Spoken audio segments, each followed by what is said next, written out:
Bien, antes de empezar la charla quería hacer un comentario sobre el zazen.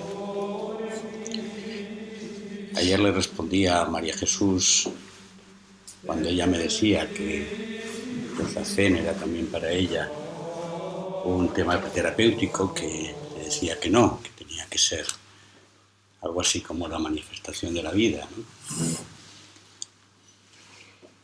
Y uno de vosotros me comentaba que, claro, si era manifestarse la vida, menudo follón esto de venir aquí a sentarse con toda la disciplina, cuando no se puede manifestar la vida de otras muchas maneras, ¿no?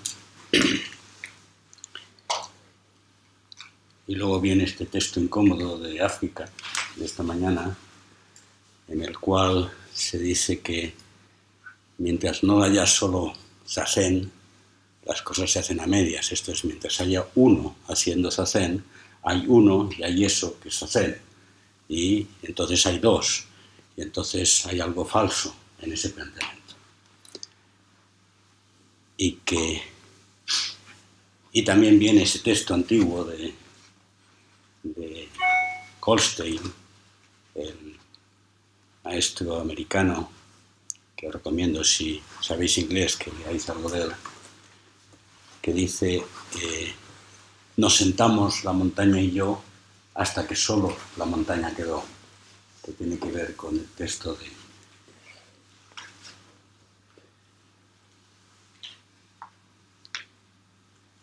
Por supuesto, el Zen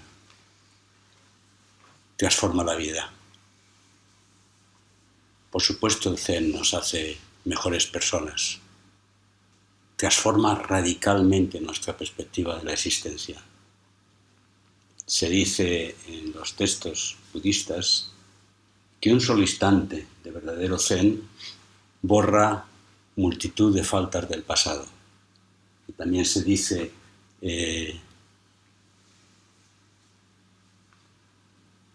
ruego por poder llevar a todos los seres los grandes beneficios del Zen.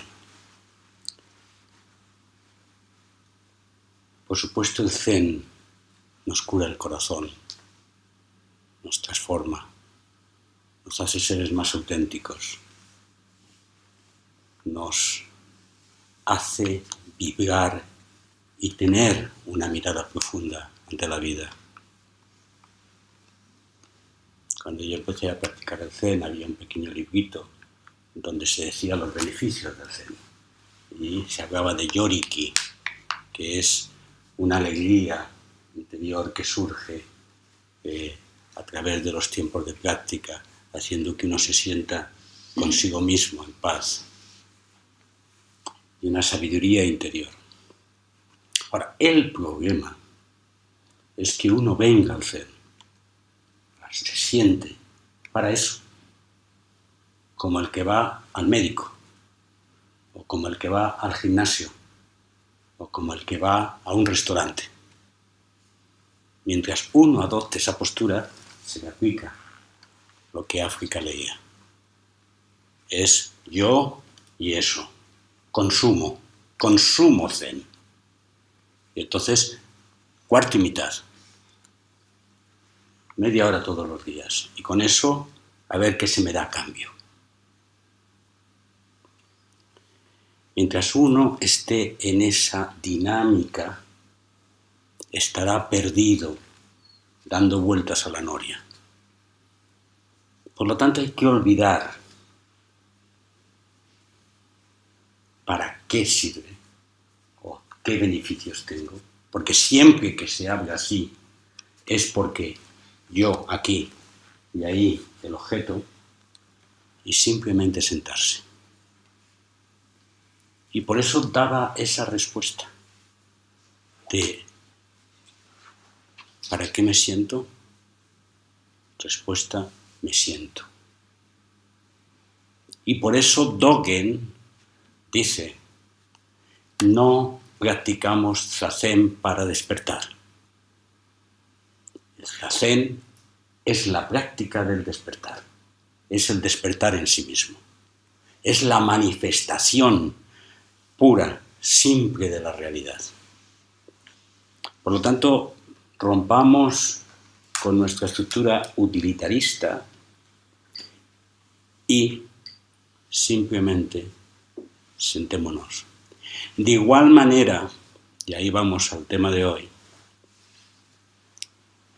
que no podemos acercarnos como gran amante al amado para ver qué obtengo como consecuencia, porque mientras haga eso no amo, no es amor.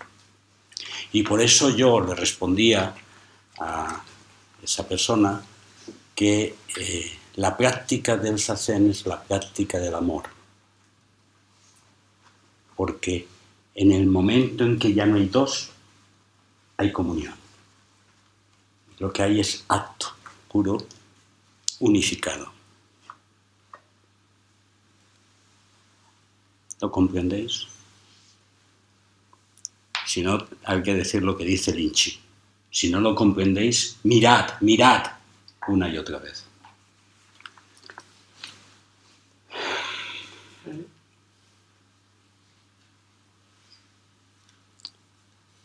El amor incondicional. De eso va la charla de hoy. Y ahí cojo el punto en el cual se quedó Ana. Decía, eso de incondicional. Con condiciones. Siempre que hay condiciones, hay uno que las pone y otro que las recibe. Siempre que exista esa situación, hay dicotomía. Y toda nuestra vida, condiciones más civilinas, menos civilinas, es un ámbito de negociación. Que como María Corby, en ese sentido es mucho más burro, habla de depredación. Somos mercaderes. ¿Qué te quito, qué te pongo? Pero mientras hagamos ese mercadeo, lo que hacemos es la negociación de los quereres. También Ana con nuestros hijos. A un nivel más profundo si quieres. Pero ahí surge esa paradoja y que nos surge en algunos momentos de nuestra vida entre una pulsión hacia la comunión no condicionada y nuestra conciencia depredadora. Las dos cosas conjugándose al tiempo. Dentro de nosotros, en nuestra esencia, late un gran amante que no establece condiciones. Nosotros estamos impulsados a la comunión, impulsados a la conexión, a la vinculación de todos los seres. Y esa es una ley universal del universo. Por eso, cada acto de amor incondicional, o de comunión, o de experiencia de unidad, hace rodar la rueda del Dharma, hace avanzar la evolución hacia su plenitud. Por lo tanto, el mensaje de esperanza es que aunque nos pasamos la vida negociando, en el fondo no somos eso. Es el tipo de conciencia, la cultura, la civilización, los trampantojos que nos hemos colocado alrededor, la que nos lleva continuamente a negociar nuestros amores y a estar continuamente pensando, sí, yo estoy aquí entregándome, pero ¿qué me dan a cambio? O, ya está bien, también quiero que me quieran. Todo eso es negociación a todos los niveles que queráis poner. Repasar vuestra vida.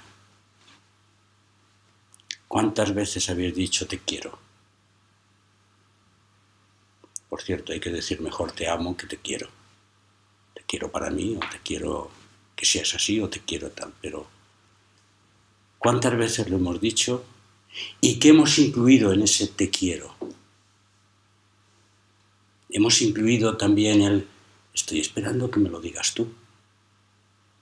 Te lo estoy diciendo, pero dímelo tú también, por favor. O pobrecito de mí, que...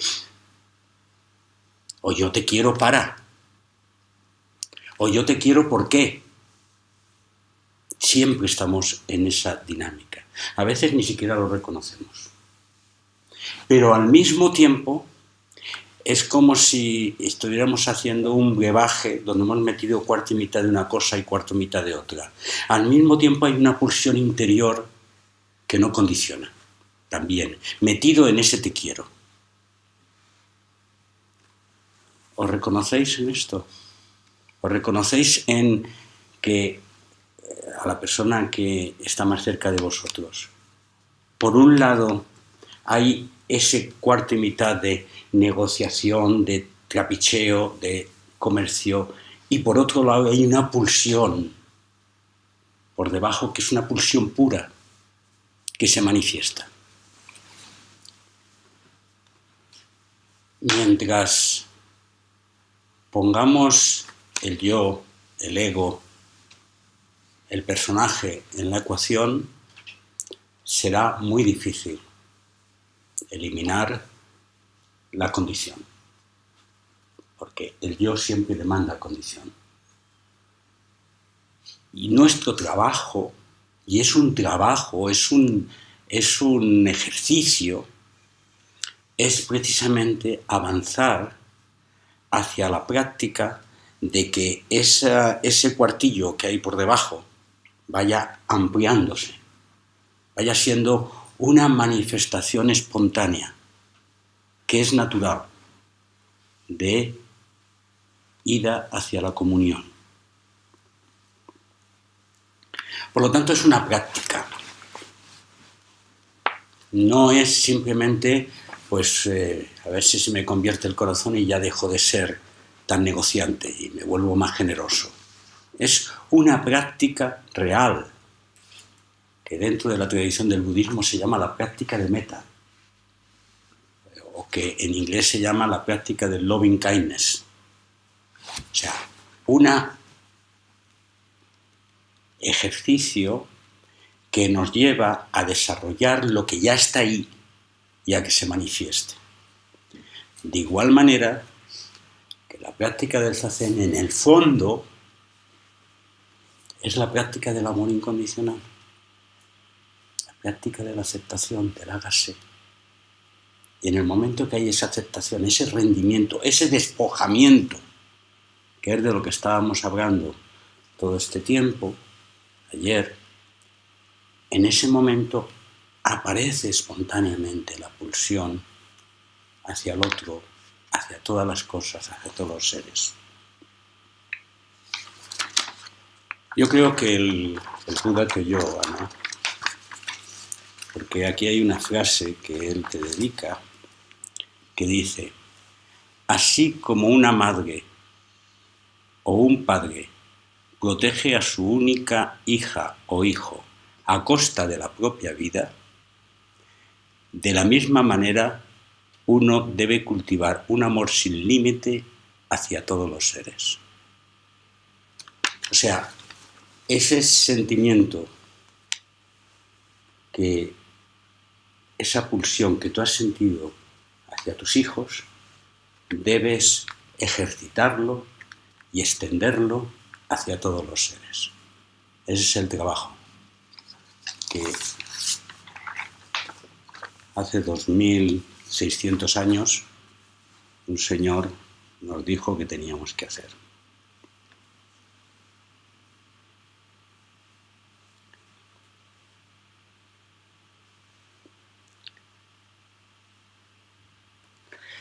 Empezamos con convertir nuestro zen no solamente en el zen de la montaña, en el zen del ser, de la existencia, de que está ahí, de que no necesita justificarse, de que es el ejercicio del ser que decía al principio, es la estabilidad, la realidad expresada, y damos un paso más,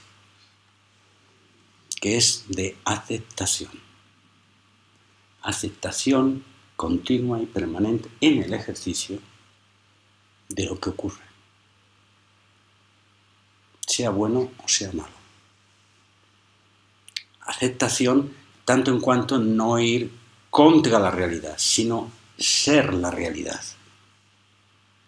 Por lo tanto, no consiste solamente en ser un tocho de piedra colocado ahí, sino en un trabajo activo de hágase. Y esto ha de ser expresado como actitud personal en todo momento de respiración. Sea cual sea la práctica que hagáis, ya os fijéis en la respiración, ya contéis respiraciones, ya utilicéis el mu, es hágase, es apertura, no encerramiento, no aquí estoy, esta es mi presencia y que no me toque nadie, no, es apertura y rendimiento. Este es el primer punto de partida de la práctica de metta, que es, sí. Pero lo de la aceptación, primero habrá que trabajarse uno personalmente, ¿no? Si uno no se acepta en determinadas cosas, es imposible que yo te acepte a ti o al otro, ¿no?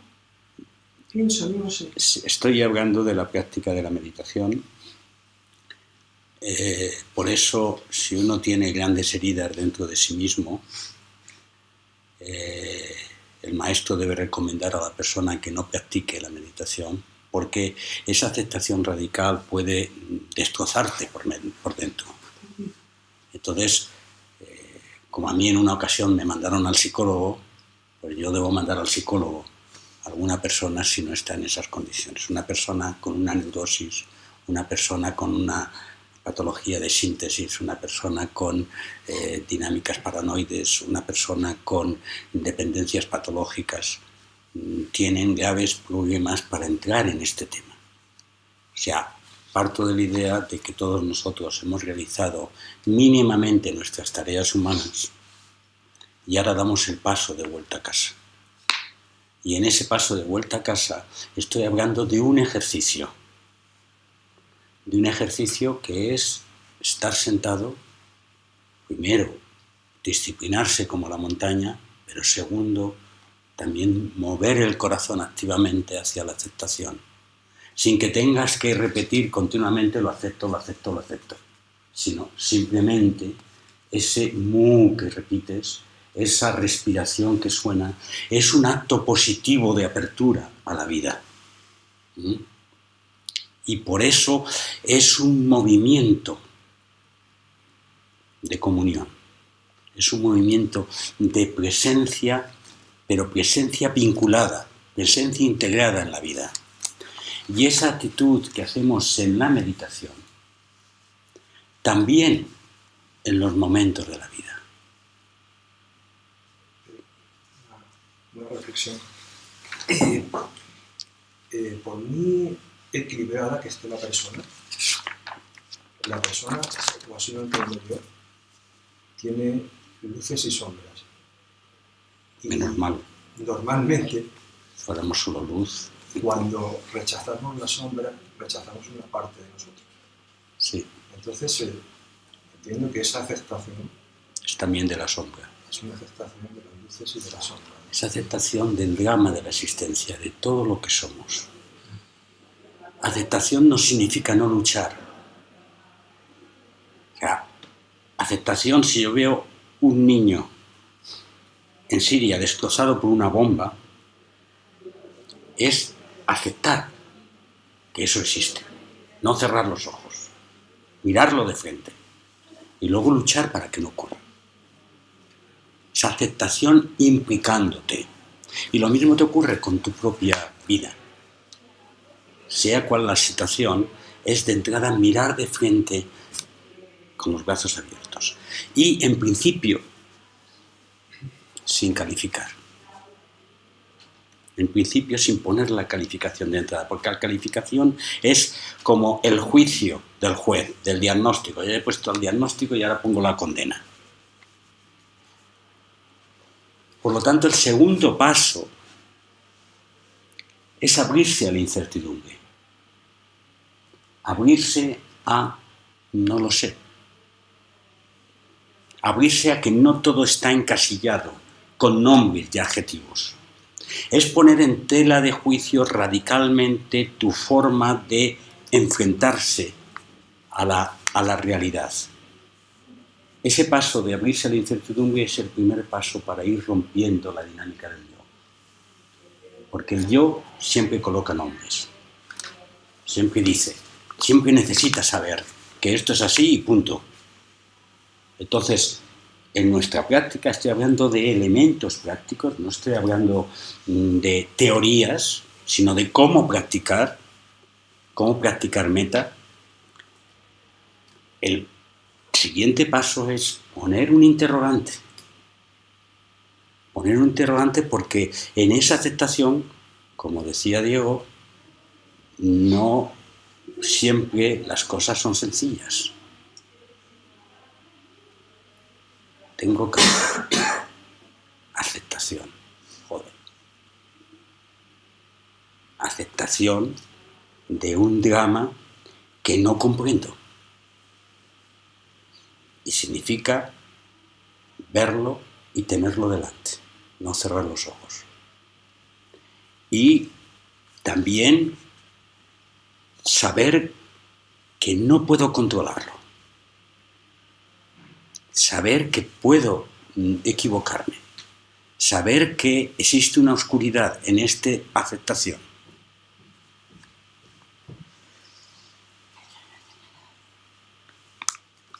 No pasa nada. Esto sigue adelante a pesar de eso. Yo creo que la aceptación es que tendemos a dar las cosas, el concepto dice que tendemos que dar las cosas por buenas.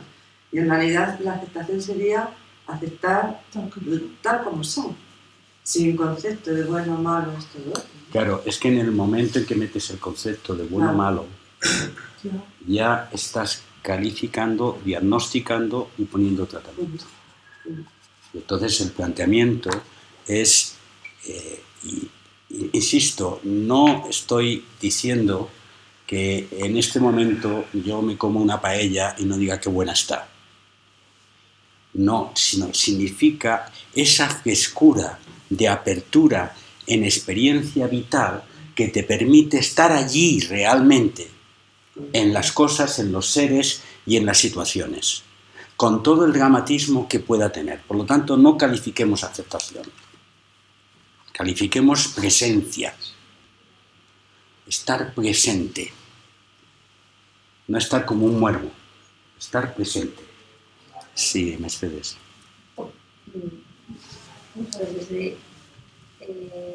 Estáis hablando de luces, de sombras, desde un punto de vista psicológico. Hay una serie de pasos que estoy pensando, digamos que en caso de aceptación más difícil puede ser en el caso de duelos, grandes, pequeños, medianos o medio pensionistas.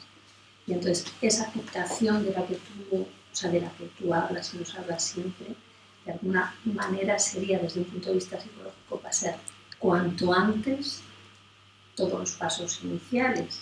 ¿Sabes? También establecido, por ejemplo, que hay una negación de lo que pasa, ira, negociación, aceptación y agradecimiento. Sí. Entonces, pasar, quiero decir, a lo que me refiero es que esto tiene que tener un encaje Sí. Dentro de la psicología real. De lo que estamos hablando, que somos un poquito más... Del tránsito del duelo. Por ejemplo, en un tránsito del duelo o cualquier pequeño... O sea, el duelo, digamos que es donde se ve mejor. Todos esos pasos... Pero en el me niego, o sea, hace frío, me niego. O sea, no, o sea, hace frío. Todos esos pasos de lo que se trata es de pasarlos automáticamente. No, se trata de ejercitarlos. Y cada paso, cada situación puede incluir parte de ello. Tú lo has dicho muy bien. La negación y la lucha siempre es dicotómica. Yo me quedo aquí y no quiero saber de eso. O yo lucho contra eso. Por lo tanto, estamos hablando de un proceso que es el segundo proceso de Dogen, que es el olvido del yo. Porque el penúltimo paso que es la integración o la aceptación, es la fusión, es la unión con la realidad, es la integración.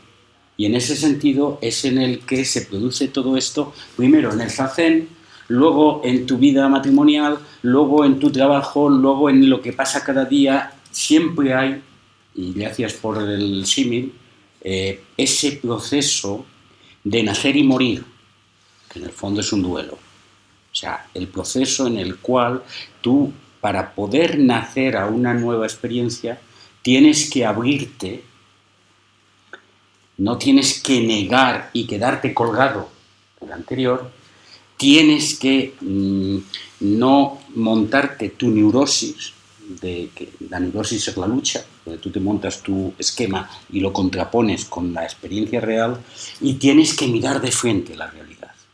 Y es un continuo ejercicio donde se plantea esa dinámica de integración. Y ese ejercicio, que es el ejercicio de meta, es mirar a los seres, mirar a las cosas, mirar a las situaciones desde la aceptación, desde la integración, desde la superación del yo.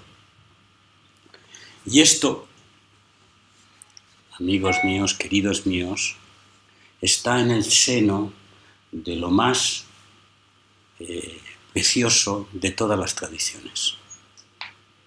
Y me vais a permitir, como ya hice en un momento en una charla de este tipo, repasar lo que las tradiciones dicen al respecto de meta. Porque de pronto podemos encajar en nuestra vida este tema. Bien. Lo fundamental es lo que he dicho al principio. Somos, en el fondo, grandes amantes que nos impedimos el amor incondicional porque tenemos a la loca de la casa continuamente dándonos vueltas en la cabeza: que tengo, que dejo, que pongo, que clasifico, que consigo, que no consigo, etc. Pero en el momento en que algo de eso se quita, puedes volar.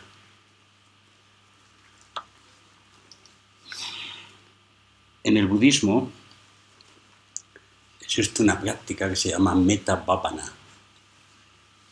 Y quiero que entendáis el término bhavana, que viene del Pali, porque se contrapone con el término de Shin. Shin en chino es mente-corazón. Yo a este zen le he calificado Shin-chan, zen del corazón. No sé si lo habéis captado en la convocatoria. Pero Shin, en la traducción que el chino hace de bhavana a Shin, coloca en el pecho algo estable, algo masculino, mente-corazón. Está situado en el centro de los atributos. Estoy hablando de lingüística, que en China se le dan al aspecto masculino de la existencia.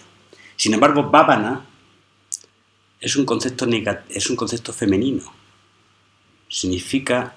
Es un verbo y significa dar a luz. Significa parir. Es el mismo verbo que se utiliza para las parturientas. Y hace referencia al vientre. Por lo tanto, y es dinámico. O sea, no es estanco. Por lo tanto, el Buda, cuando hablaba de metta bhavana, y es cuando cita esa frase que te he dedicado, de cultivar un amor sin límites hacia todos los seres, en Pali sería metta bhavana. O sea, hacer surgir en ti, hacer parir algo que ya está dentro. Fijaos cuál es el tema.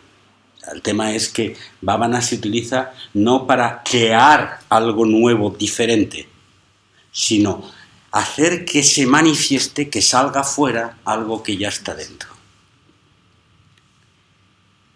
Y es la práctica de la gran compasión. compasión en el sentido de padecer con. Hay un texto, una anécdota muy bonita del Buda que genera un paralelismo muy fuerte con Jesús de Nazaret, que posiblemente sea poco conocida, cuando él con su sobrino, que iba de secretario, se acercan a Ananda, van a uno de los conventos cuando él ya era mayor, y ya pues era una figura absolutamente querida y reconocida porque se pasó 40 años predicando, y se acerca a un convento en el cual de pronto en una de las celdas hay un monje viejo lleno de excrementos y de orín, sucio y tirado allí. ¿Os acordáis de esta anécdota? Sí, me lo has contado, sí. Bueno, pues el que no se acuerde la repito.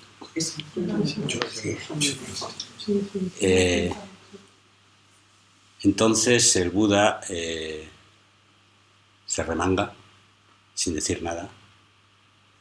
Ananda lo hace siempre también con él, y limpian al viejo, le quitan los excrementos, le ponen nueva túnica, limpian la habitación, la perfuman, hablan tal, y el abad de pronto le dicen que el Buda está ahí.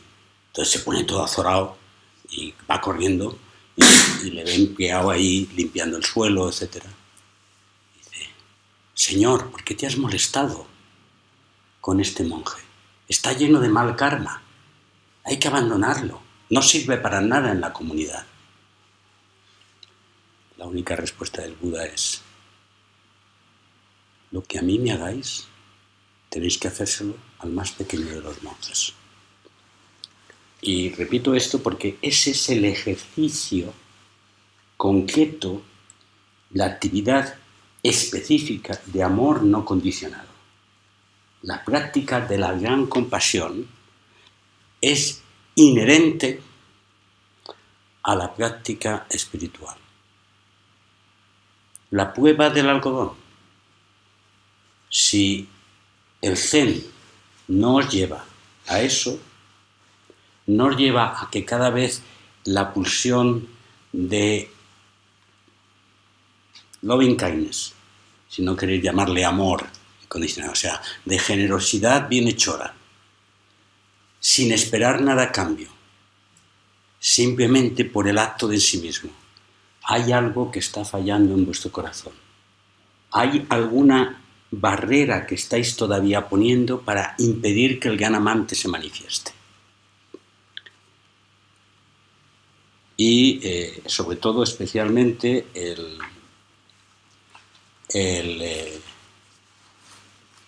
presidente Dalai Lama habla mucho de la práctica de metta, del amor hacia todos los seres.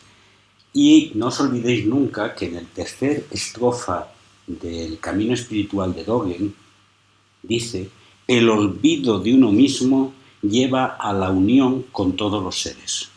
Y esto es un planteamiento práctico. O sea, dentro del marco del budismo, que a veces se dice: no, es que el budismo no entiende amor, entiende de sabiduría.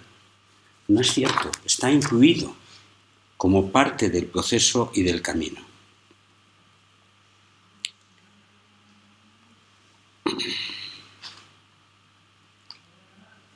La práctica del Zen,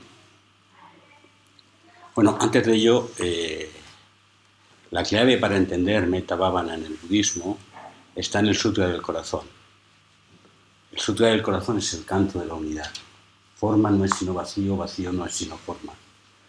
Habla de un proceso, eso nos llevaría lejos a explicarlo, pero que entendáis que en el sutra más querido de la tradición budista está encerrado la dinámica del no-dos, la dinámica de la unidad. Y como tal, la práctica concreta de que toda forma responde al vacío de realidad inherente, vacío de realidad separada, y al mismo tiempo la realidad de fondo se expresa en todas las formas, que eso es lo que quiere decir el Sutra del Corazón, inmediatamente te lleva a esto que estamos hablando. En el Zen, el texto que más comprende el tema de la práctica de la unidad es, por supuesto, el texto del Shinjin Mei, que en una de sus estrofas dice: una cosa, todas las cosas van juntas y entremezcladas, sin distribución. Vivir esta comprensión es no estar inquieto a causa de la no perfección. Vivir esta fe es el camino de la no dualidad, porque lo no dual es uno, con la mente que confía. O sea, nos dice, estar tranquilos. La realidad es que no somos separados. Es nuestra mente confusa la que nos ve diferentes. Y te ve a ti ahí y a mí aquí.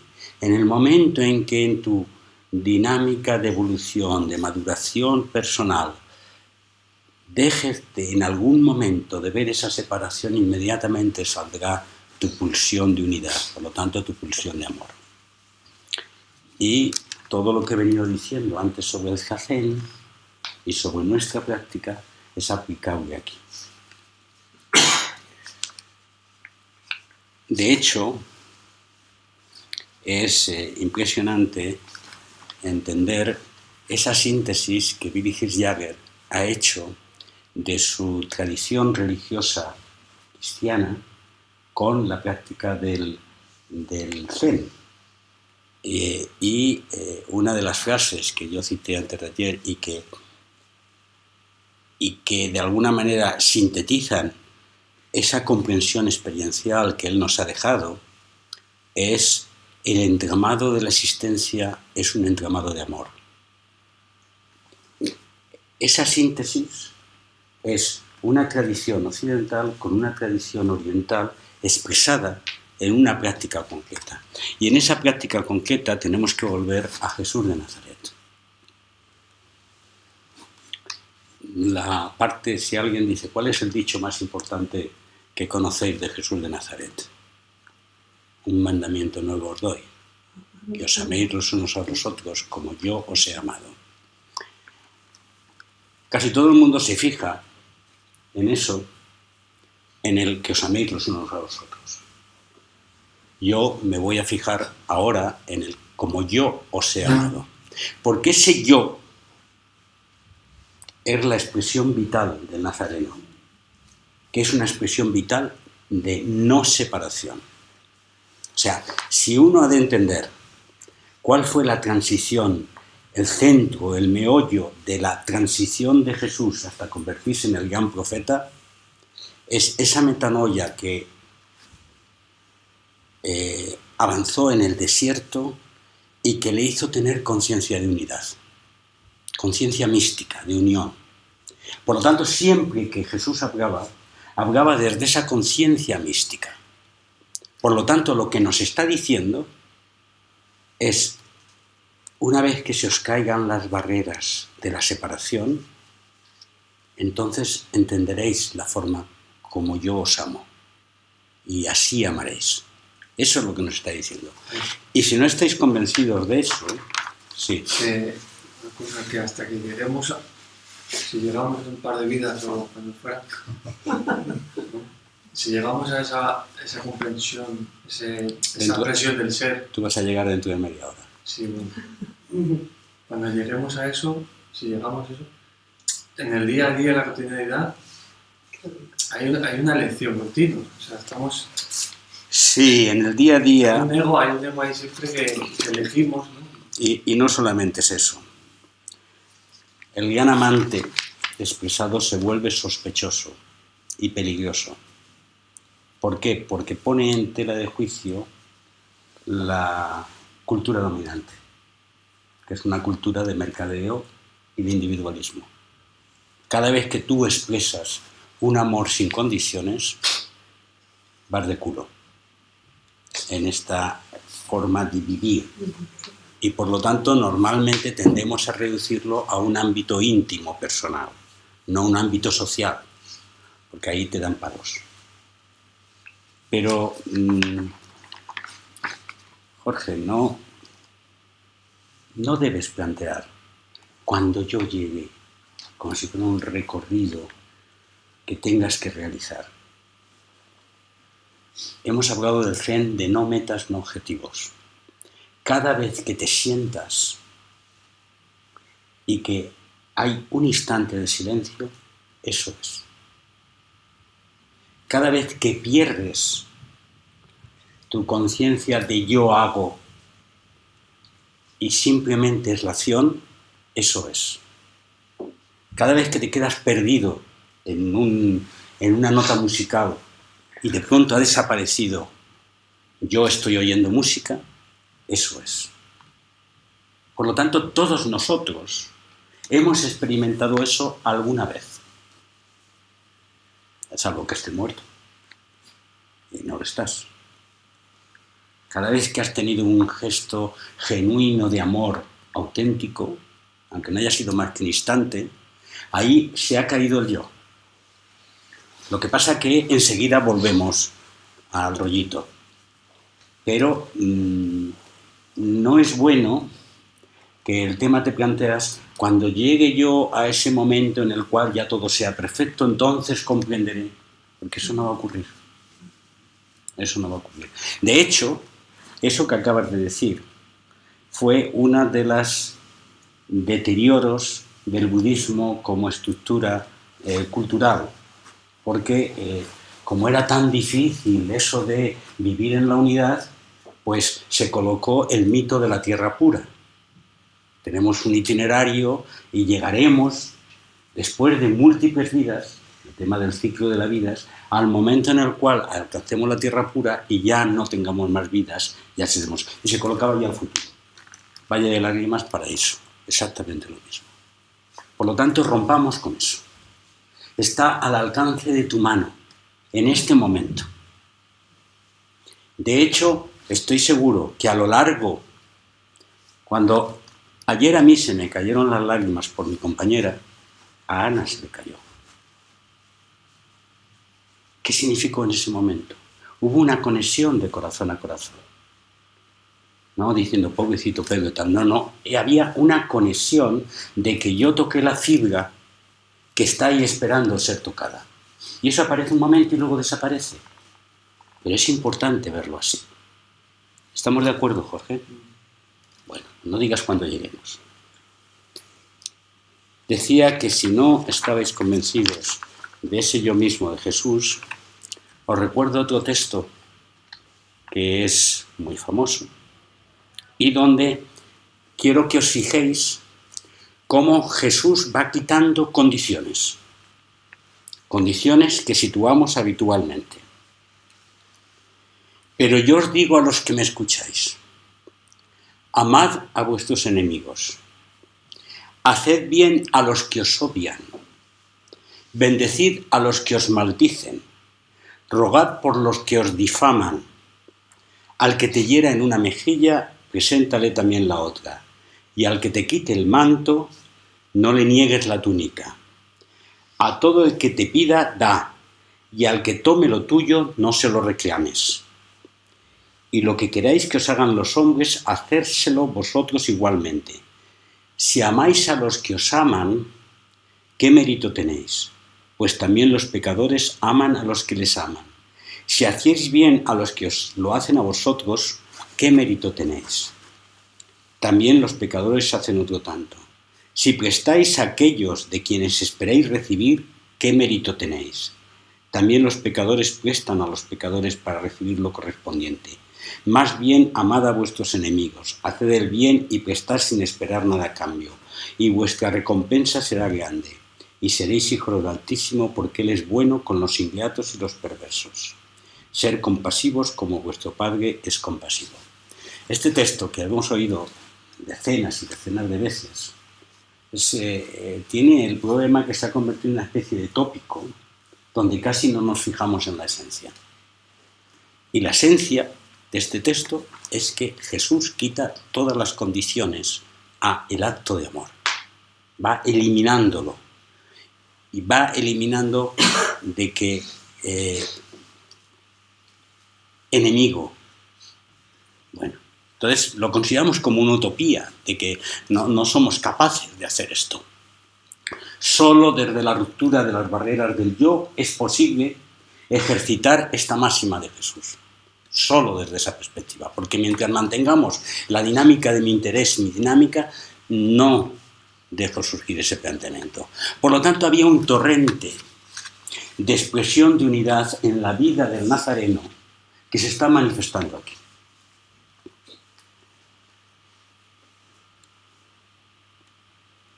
Francisco de Asís, otro gran místico. ¿Os acordáis del texto del canto de Francisco de Asís? Donde haya odio, que yo ponga amor. Que no busque tanto ser consolado como consolar.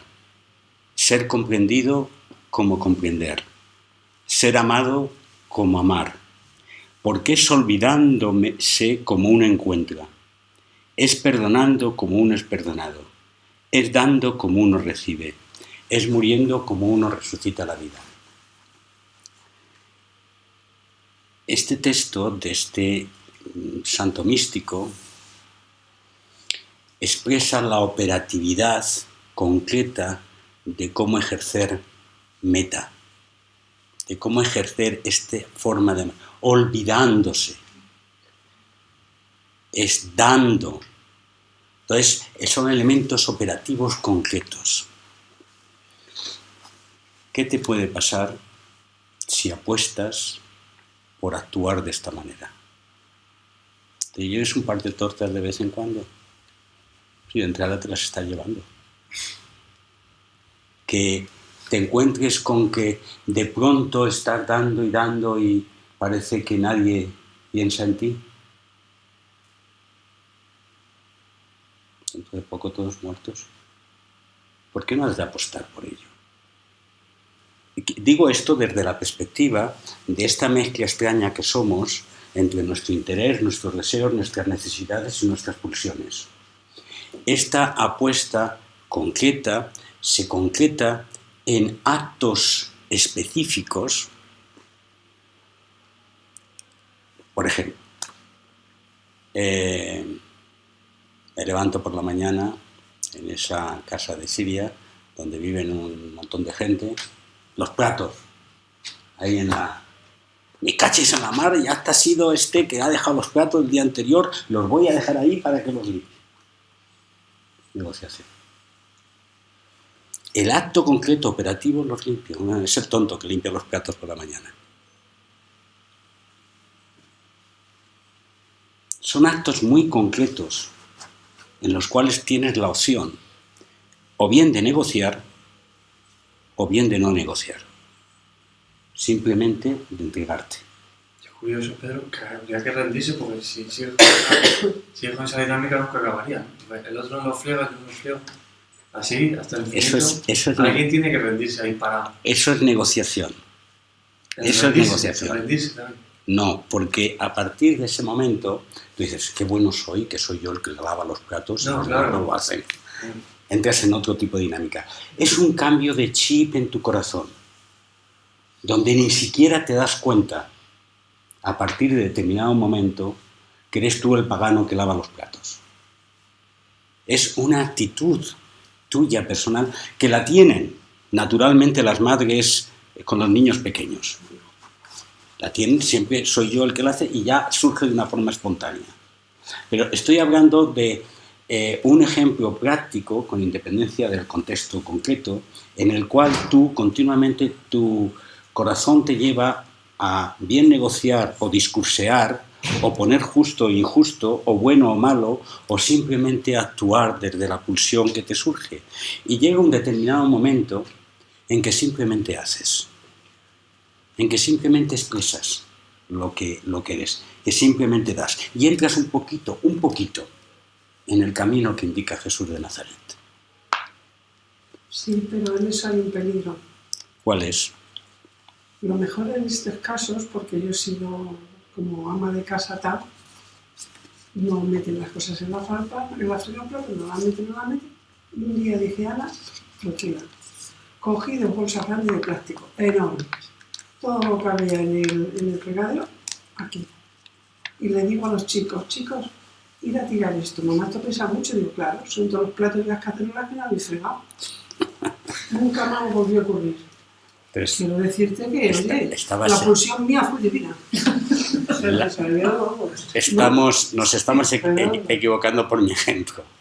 Por supuesto, tu actuación en ese momento fue una actuación educativa hacia tus hijos porque les amabas, no porque les querías dar en las narices. Claro, pero eso es diferente. O sea, que no nos quedemos en el ejemplo de los platos porque puede ser. Pero continuamente hay pequeños detalles donde tú manifiestas tu amor como un acto, como una acción operativa. Por eso los ingleses llaman loving kindness, un acto de generosidad amante, en pequeños detalles, colocar una flor, sonreír, mirar, sin que a lo mejor te sonrían. O sea, son actos que lo que estás es cultivando al amante que llevas dentro, cultivándolo. O sea, es un acto operativo, es cambiar el chip de decir, no, es que yo no soy así, a saber que sí lo eres, tener confianza en ti mismo y ponerlo en ejercicio. Eso es lo que estoy intentando decir. Las beguinas. Estoy recorriendo las tradiciones. ¿Os acordáis de las beguinas? ¿Alguien no sabe quiénes son? ¿Tú no sabes quiénes? Llevas 7 años conmigo. Pues ese día lo estuve. Las beguinas es una tradición de mujeres del medievo, mujeres cristianas que eran cultivadas y que generaron asociaciones seglares muy por delante de su tiempo y hacían 2 cosas. Se dedicaban al amor contemplativo y a la actuación compasiva en los hostales y hospitales. Y de entre ellas hubo algunas que fueron tratadas como herejes, incluso quemadas, como Inés Laforet y algunos. Pues este grupo de mujeres que expresaba, no eran solamente mujeres versadas en poemas y en cultura, lo cual es extraordinario en aquel tiempo, porque estamos hablando del medievo machista, sino al tiempo hacían actos continuos al estilo de Francisco de Asís, de comunión, tenían unas túnicas especiales y generaban un escándalo fuerte en los padres de la Iglesia, porque de pronto las mujeres habían salido para adelante. Por lo tanto, es la primera manifestación en el medievo del feminismo, ¿no? ¿Puedes repetir el nombre? Beguinas. Beguinas. Sí. Y es una tradición que surgió sobre todo en la Europa del centro, en Bélgica, en Holanda, en Alemania, en el siglo XII y llegó hasta el siglo XVII más o menos. Fueron denostadas por la Iglesia y condenadas en su momento, ¿no? Pues hay una de ellas, una de las que más se conocen, Hadewich de Amberes, que decía: al noble amor me he dado por completo, pierda o gane. Todo es suyo en cualquier cosa. ¿Qué me ha sucedido? Que ya no estoy en mí. Sorbió la sustancia de mi mente, mas su naturaleza me asegura. Una mística que, penetrando en el trabajo del amor contemplativo, de pronto ha perdido su sustancia de ser individual y se expresa en estos términos. La literatura de las beguinas es de las más, a veces es difícil de entenderla, pero es más se centra en el tema del amor no condicionado.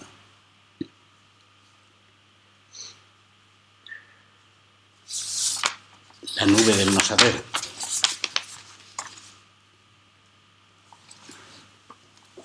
La nube del no saber habla de la práctica del amor contemplativo. Y lo equipara a la práctica de la contemplación. O sea, no habla de la práctica de la contemplación, como aquí diríamos, la práctica del zazen, sino la práctica del amor del zazen. Es como si dijera esto. Y habla del amor sin objeto. La práctica del amor contemplativo es el amor sin objeto. Se puede amar sin objeto. Esto es, siempre que amamos decimos, te amo, o amo la naturaleza, o amo a la gente. Siempre colocamos un objeto. Cuando el objeto desaparece, es porque el objeto y el sujeto han entrado en unión. Y entonces, el cultivo de la contemplación, que como en el Zen es que no hay un objeto delante, no colocamos una imagen delante sobre la cual meditar, o un razonamiento delante sobre el cual meditar, en la contemplación de la nube del no saber es lo mismo, pero es ese gesto de apertura, ese acto de apertura del cual hablábamos al principio. Y el que haya leído la nube lo encontrará continuamente, este planteamiento. El planteamiento de abrirse en espera, abrirse en aceptación. Permanece en esa oscuridad, dice la nube, en espera de aquel que te ama. Ese tipo de planteamiento existe también ahí. Y estoy recorriendo, como he dicho, las tradiciones del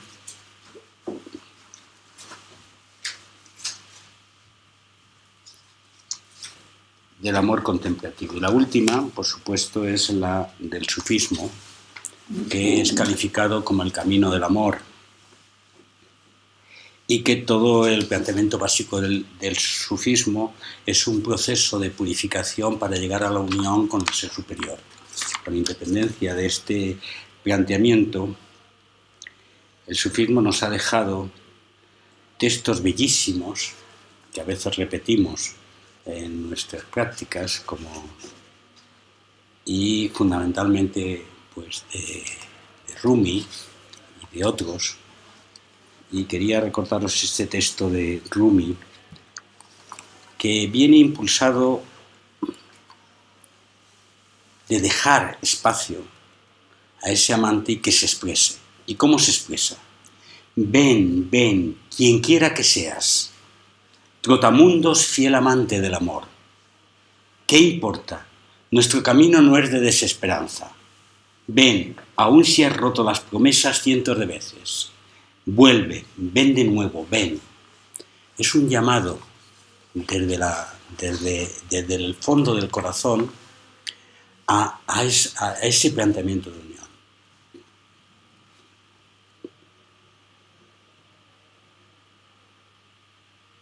¿Qué vamos a hacer con todo esto?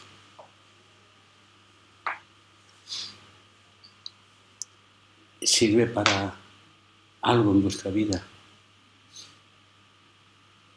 ¿Es esta charla un punto de inflexión para empezar a practicar de otra manera?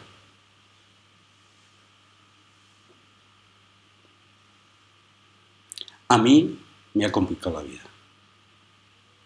Me la complicó en África y me la complica ahora en Siria. Pero yo intento estar en ello practicando esto. Y cada cual debe interpelarse de si está en el Zen para ver con mayor claridad, para resolver la inquietud de la mente, para adquirir una nueva forma de comprender la vida, está bien. O para romper la frontera del yo y practicar el amor.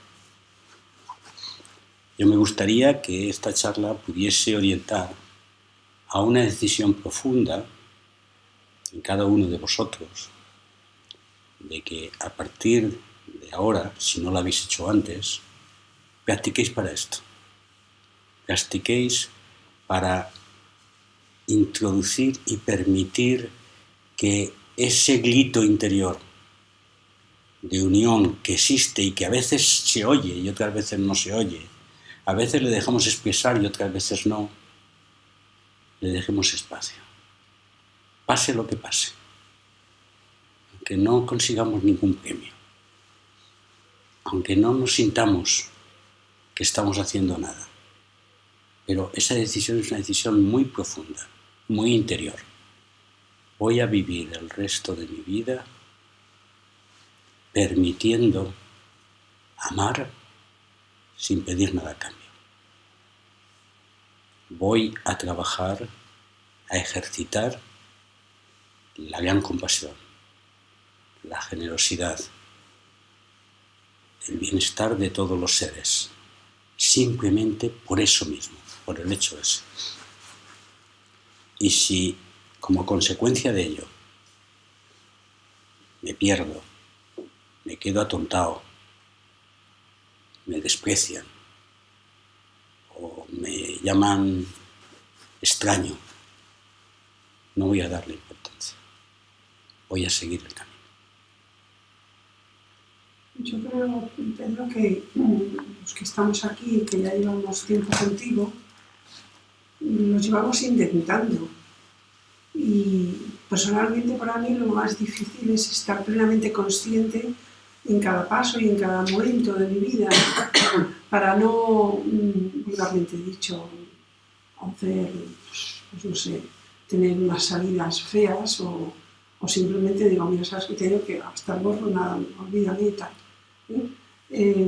Pero yo creo que lo apasionante de esta decisión que hemos tomado de hacer Zen no es para incorporarlo a nuestra vida, pero siendo consciente de que algunas veces la conseguiremos y otras veces no.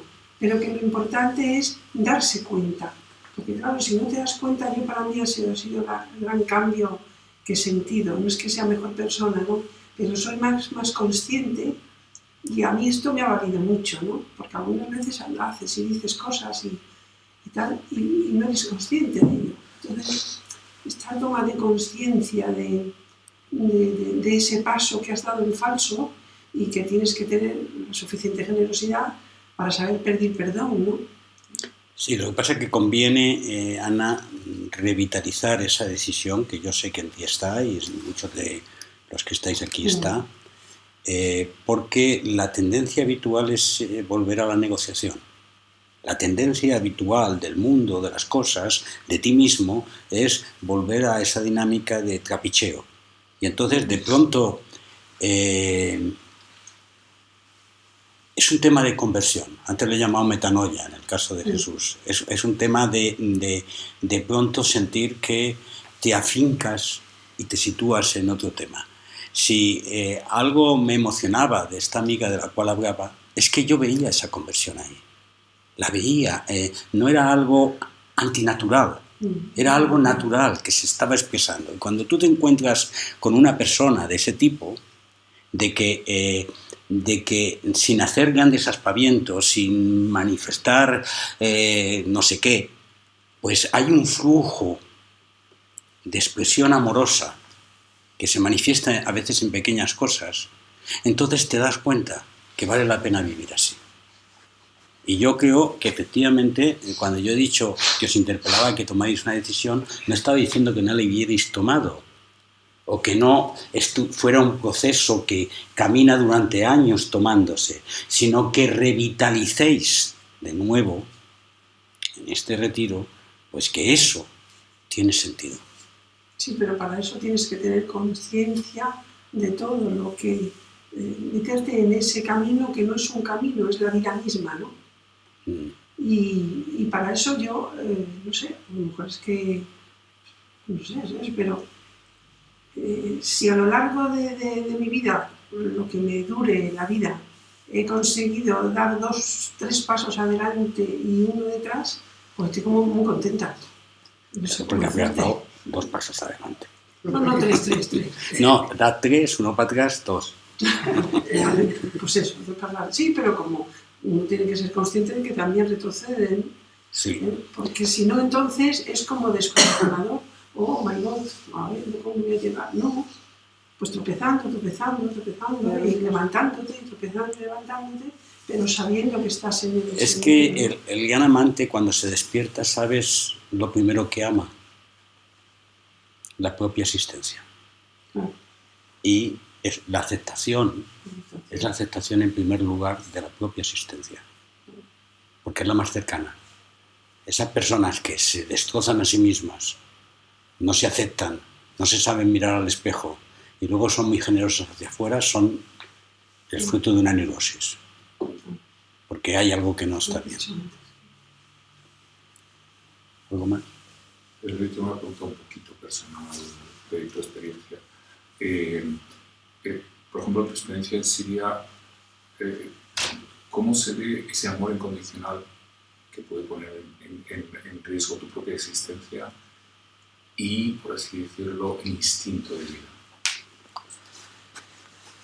Es decir, cuando tú estás en un momento muy crítico o que tú lo has vivido. No lo digo como Mi experiencia de Siria no es una experiencia extraordinaria. Por supuesto, es un país, luego de la comida, si podemos, hablamos un poquito, es un país con riesgos más radicales y con dinámicas humanas más radicales, pero también lleno de seres humanos que se están entregando en amor incondicional allí. Por lo tanto, mi experiencia en Siria es de un profundo agradecimiento de haber conocido a esas personas.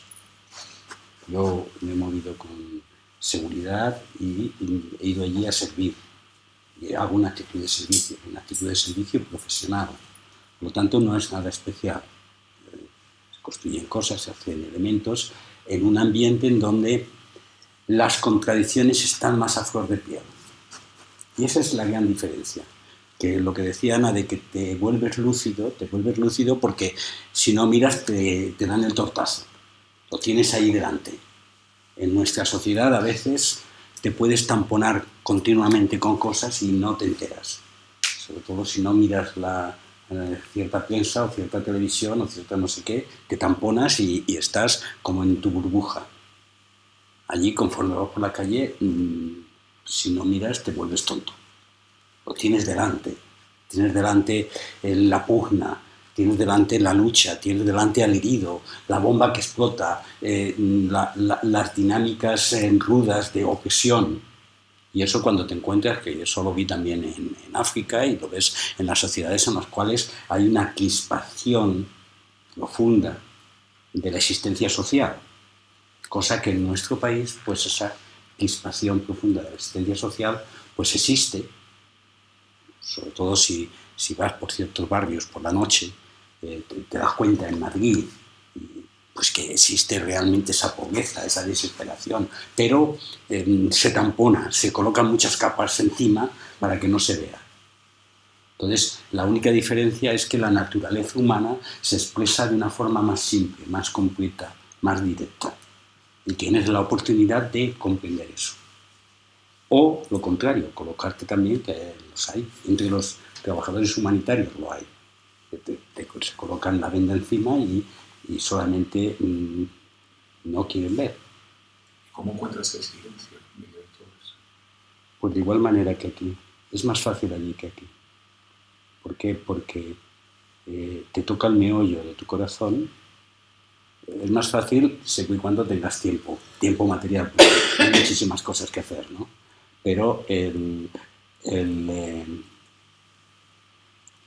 aquí tienes más incentivos para tamponar con ruidos, con tus propios ruidos, lo que ocurre. Allí, por ejemplo, yo no veo la televisión, nunca. Primero porque está en kurdo, no lo entiendo. Pero luego, por otra parte, bueno, pues efectivamente tienes la oportunidad de, por la tarde, por la noche, te metes en tu cuarto y el silencio está ahí. Muy palpante y lleno de formas, de las formas del día. Entonces, en las sociedades más simples el silencio es más sencillo que en las sociedades complejas, donde tienes multitud de incentivos de yoga, espiritual, material también, pero de muchos inputs que te van distrayendo la vida. Y a veces yo escucho mucho en las entrevistas, pues ahora llevo una temporada que practico menos. El por qué ocurre eso es porque hay un montón de inputs donde te vas entreteniendo en esos inputs. Cuando lo que tienes es trabajo, comida y silencio, es más sencillo. ¿Has encontrado a alguien que te acompañe en tu silencio? algún compañero, alguna compañera, algún enfermero, yo qué sé. Mi mujer de vez en cuando. Bueno, pero tu mujer está, Daniela está siempre en la No, distancia. hay una... Yo lo que veo son personas que tienen ese silencio dentro, que se expresan y además lo notas cuando te miran a los ojos y la forma como a veces te abrazan o la forma como les ves dedicados. Tenéis que pensar que allí hay gente que lleva viendo morir a gente durante años y que siguen ahí entregándose y siguen haciendo, no dándole... Y entonces cuando tú les miras ves mucha limpieza en sus ojos. Y para mí esos son maestros que te enseñan. Por eso cuando yo decía que desde allí uno se da cuenta enseguida de todas las tonterías que Occidente se monta a sí mismo, era un poco en función de eso, ¿no? En función de comprender cómo ese estilo de vida uno se tiene que inclinar ante él, en caso. Pero vamos a dejar este tema ahí, ¿parece?